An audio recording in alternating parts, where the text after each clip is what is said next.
Welcome to Redbeard Radio. I'm Brian Keith, and today we're talking about your business and how you're building it in order to leave it eventually, whether it's leaving the day-to-day operations but still owning the company, preparing it for sale. How do you build something that you're going to be thankful that you built it this way 3 years, 5 years, 10 years from now?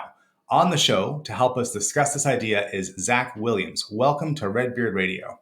Thanks, Ryan, for having me. I'm a huge fan. We met on Twitter, I think, a little while ago, and I started listening to your podcast just because I was like, oh, like, what is this? And it's really interesting. Like, you've got some very similar common threads to things that I care about and I'm passionate about.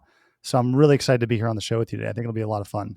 I'm excited. And we were talking a bit earlier before we pressed record here about content and how people create content. And I think there's an interesting thread here with how you build your business. The talk I give clients all the time is there's 3 ways to build content, either text, video, or audio. Which of those 3 is easiest for you? Which one of them depletes you the least? Which one gives you the most energy? And 99% of people can immediately say, oh, it's writing, or oh, it's audio, or oh, it's being on video. And after they say that, the next thing I always say is, okay, great. What is it? Is it recorded or is it live? And then is it just you or is it you and other people? And once you go down that rabbit hole, suddenly there's, 8 or 9 kinds of content and everybody has a preference. What do you think it is for you, Zach? Man, you're putting me on the spot. That's the fun of this episode. My crowning achievement of this podcast is not the 25,000 downloads, not this will be episode 200 and something. It's that I routinely have guests say, you asked me a question I'd never been asked before. So let me answer your question with a story. So last week I was in Phoenix. It was Super Bowl week, right? So I don't know when this podcast is going to be released, but it was Super Bowl week, which I had no idea it was the Super Bowl. Nice. And I'm in Phoenix, and it was also the waste management, I think, tour, as well as like a golf event. Forgive me if I'm saying that incorrectly. So it's Slam Packs. I'm there at an event that I got to speak at. There's a company that brought me in to talk to their sales team. And there's probably, I don't know, a couple hundred people in the room. And I got to get up in front of the audience and speak for about an hour. Well, it was 2 sessions. So, 25 minutes and 25 minutes. Like in that moment, like that is super energizing for me. Like I don't get terribly nervous in front of people. I like the energy of it. But then what happens is, like if I had to choose one format, like I would say it's that one, like live in front of people. But that's not really the content of what you're talking about. But what I find is that after I speak in those formats, I immediately go, oh, like I need to either write something or record a podcast or record a video about something that happened in the moment. So I would say that my favorite content is the kind that springboards off of like those natural interactions with people. I would probably say it's more visual than anything. So my background is actually a designer. I love the visual aspect of creating content, and I like people. So I'm giving a roundabout answer of saying I like probably video more than anything because I think it can convey a lot of different messages all at once. What tool do you use to record your notes right after you give a speaking event? Oh man, like I probably just email myself. Okay, here's a life hack for everyone out there, because I have the same problem. You just did something, and maybe you're driving or whatever, and you're like, crap, I just had a good idea. Rev is a tool, REV, that does transcripts, but you can put the app on your phone and you can set it to, with a couple clicks, transcribe anything, just the AI version real quick, and go put it somewhere. So let's say you have an assistant, or let's say your assistant is you, and you're just going to email stuff to yourself in Slack. You can set it up so you get done giving a talk, and you just press record on Rev, find yourself a quiet corner of the conference hall, and start talking. Anything you want to say. And then when you're done, press 2 buttons, you go get transcribed, get sent off to Slack for later, or Asana, whatever, however you manage your information. Or you have a team member who can take that and then start making notes from that and tasks and whatever else. That's an excellent idea. We actually use Rev for our like podcast transcription. You're absolutely right. It's a great tool. Yeah. So I want to go to that content creation type and how that I feel it has to do with your business is that people enjoy doing different things in their businesses. And I own 2 6-figure companies, and I bought the second one about a year ago as we're recording this at the beginning of 2022. And they were my mom's company. They've been a client for a decade. And I've been working in the company since I was about 4 years old, licking stamps on flyers. And we teach bankers how to make better loans. So I'm not a banker. I'm not a credit analyst specifically, nor will I ever have the deep level of understanding that my mom, who sort of started the industry of training people on this back in the early 80s, has. So what do? I hire subject matter experts who are experts in the field of credit analysis. They can take the body of work that my mom put together and we can carry on the legacy. That's all well and good. But I'm not a credit analyst, never going to be. So when I look at what kind of content do I want to create in that business, it's quite different than my first business, Redbeard Consulting, where I do marketing for six-figure businesses. I have a mastermind, I have this podcast, where on Redbeard Consulting, yeah, I do a podcast or I'll do live streams or I'll coach people about how to go do the core topic area. But I can't do that for Lenders Online Training. And so the content that I create and the way I interface with the company, the clients, is really quite different. And you have some insight, Zach, into how to organize how we interface with our businesses and the kinds of content we generate and the kinds of interaction with the team that we have to make it so you love yourself and don't hate yourself 5 years from now when you want to exit. Yeah, I think when it comes to content creation, which I'm pretty passionate about, I tend to think about things in terms of, building a machine. Okay, so you help six-figure business owners. Tell me if I'm wrong, but one of the biggest issues they have, if not the biggest issue they have, is just getting started, right? It's too many choices. I have 10 things I could do. I don't know what to do next to grow my company. I'm a master at my individual topic area, but I'm not a master at growing a business. Please send help. Yeah. So for me, like I look at those situations and go, okay, how do I make sure this happens? Like be the decision maker to make this happen. But I remove myself from the ownership of ensuring it gets done. Okay. That's a hard one. It's a hard one, right? So let's say, for example, so people work with you. Is that right, Brian? Like they hire you to help them with this in some capacity. Is that right? Yeah. So I both have mastermind clients in the Redbeard Accelerator, which you all can find at joinredbeard.com, where people show up there. A lot of those folks are solo entrepreneurs. Some have small teams. And then I'm also a fractional COO, which part of that is I build and run people's teams for them. That's appropriate for folks in the high six figures to the low seven figures. And then in my Lenders Online Training company, I have my staff there. So I'm both in the ownership position of having a staff work directly for me, in a executive position of managing the teams of a handful of fractional COO clients, and in the consultant position of advising companies that are building teams. So I would argue that by somebody literally hiring you or getting in your mastermind or something of that nature, it gives them permission to move forward in some capacity, meaning when it's on you to get done, the likelihood it doesn't get done exponentially increases, right? So Yeah. by someone being in your group or working with you, the likelihood that something gets done like automatically doubles. And so I try to put people, systems, tools in place to ensure that I remove my questioning as a creator, like from the equation. So what that means, like I'm writing tweets. I've got people on my team that will, like the way I do it, like just full disclosure is like I will tweet, and sometimes like a good majority of them, like there are my own ideas. But if my team sees that I'm not tweeting, they will put together tweets and go, hey, we're going to launch these for you unless you tell us otherwise. And then I'm like, shoot, I don't like those. They're going to get set to publish. And I go and I rewrite all of them. Yep. That is how every podcast episode gets named nowadays. That I used to be involved in the choosing of guests, the recording of the episode, and the naming of the episode, and the team did everything else. And then, let's see, recordings in February. Back in October, my daughter passed away, and I stopped being as available creatively. And so my team, being amazing, said, okay, we're just going to start naming everything.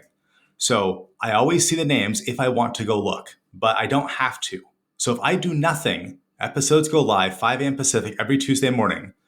I don't have to look at the quotes the team has drawn. I don't have to look at the artwork they created. I don't even have to look at the name. They handle all the talking to clients. If I just check out for 3 months, the listenership will have no idea because I have at least 3 months of content. I don't even know how much content I have done in advance because the team handles that. If it starts to get low, they tell me. But I'm pretty sure I'm like 3 to 5 months out. I love that. Like it's interesting. Like I had to train some of our people on our team because we've got a podcast too for one of the agencies I own. And it's funny because some people are like, wait, you just want me to publish this? I'm like, yeah, like if I don't give you feedback, you have to just publish it. And it's very interesting because you then train people to then communicate with you like, hey, here's the information, here's the content.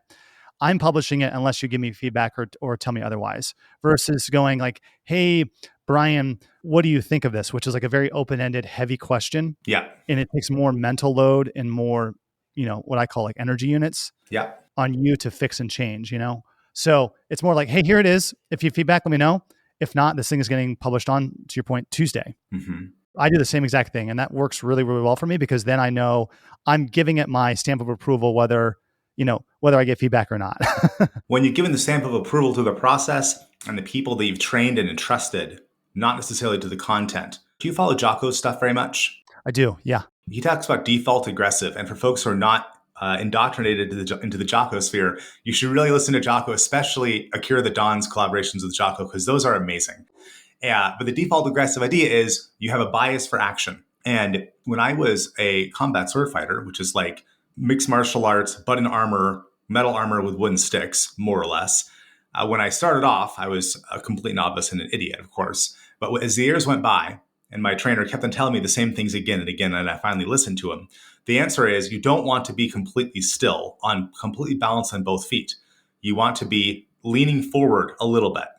If you're completely straight up and down, someone can push you over quite easily. They can grab you and yank you around. You want to be firmly rooted, but default aggressive, not that he used that phrase, leaning forward. And you want everyone on your team to be like that. So you can take action. So it's easier to just take action. And what you're describing is, yeah, we're going to build a process that we trust, including the hiring and training of the people. And then you're going to tell them, yeah, I really do trust you, which some folks, they're not used to working in that environment. I still get questions from team members on my own companies, on companies I help manage, where I think, we've already been through this. I trust you. Just go do it. If it's within the guidelines, just do it. But people, they need to believe that you believe in them and that it's okay. And for some folks, they need a lot more encouragement to believe it's okay. Just do the process. We trust you. How have you found you can train people to really believe that so they just do it? That's a great question. How do you train people? Like I get asked sometimes, how do you hire accountable people? Like, what would your response to that be, Brian? Ooh, Or let me ask you this way: like, how do you ensure your people are accountable? I like your first question more. It's more cutting because if you don't have a good answer, then why do you think you deserve to be an entrepreneur?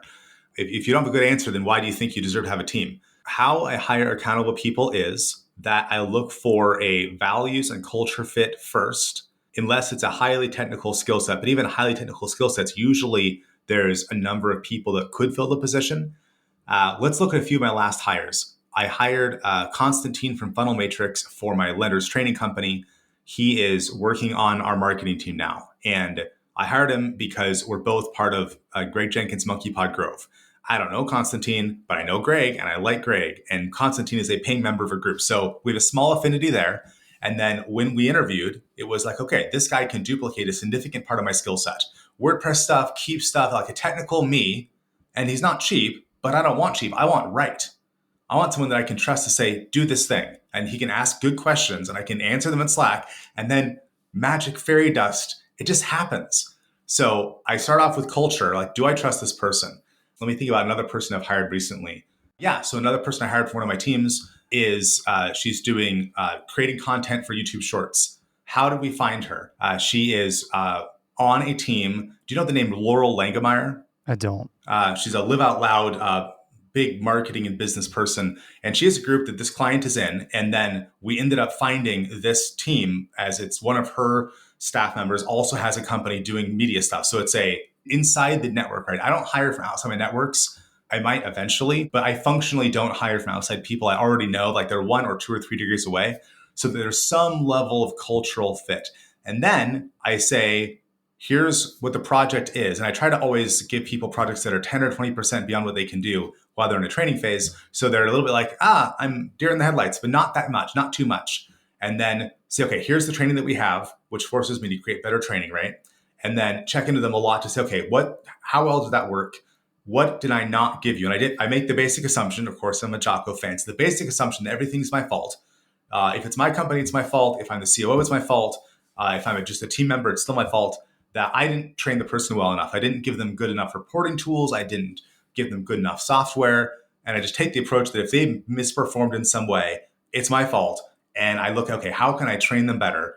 And it is either it was my fault and I didn't train them well enough, or it's my fault because they couldn't actually do the thing I wanted them to do. And I didn't assess them well enough beforehand. And both of those have resolutions that you can actually do. So that's my long answer on how I train or how I hire accountable people. You got to the core of it, which is finding accountable people. And I think my answer to this is you can't really train people to be accountable. They either are or they're not. It's like, I don't know if ever eaten at Chick-fil-A. I have. Someone asked me one time, like, hey, how do you train your people to be happy? And they're like, we don't. We just hire happy people. Yeah. The same is true for accountability. So back to your original question about how do I get people to create content with autonomy? You hire people who are naturally bent to that. Now, you do have to empower them because you're sometimes hire people from large organizations that don't have that level of autonomy. But when people taste it and they're the right individual and they're rightly bent a certain way, they really like it. You know, they're obsessed with your point about speed, about production, about autonomy, and about just getting things done. Like, I think one thing I really preach is too many people are focused on getting things done versus making things happen. And I think that, you know, when your team is really aligned around what is the end outcome that we're actually trying to achieve, it gets them off of what's the checkbox I have to complete versus like, what are we trying to build here? Like, what's the outcome we're trying to create for our clients, ourselves, our organization, my team? And if you've got people that are accountable and naturally bent towards action, like you talk about, it becomes a lot easier, you know? Or in the immortal tweet from Elon Musk, what did you do this week?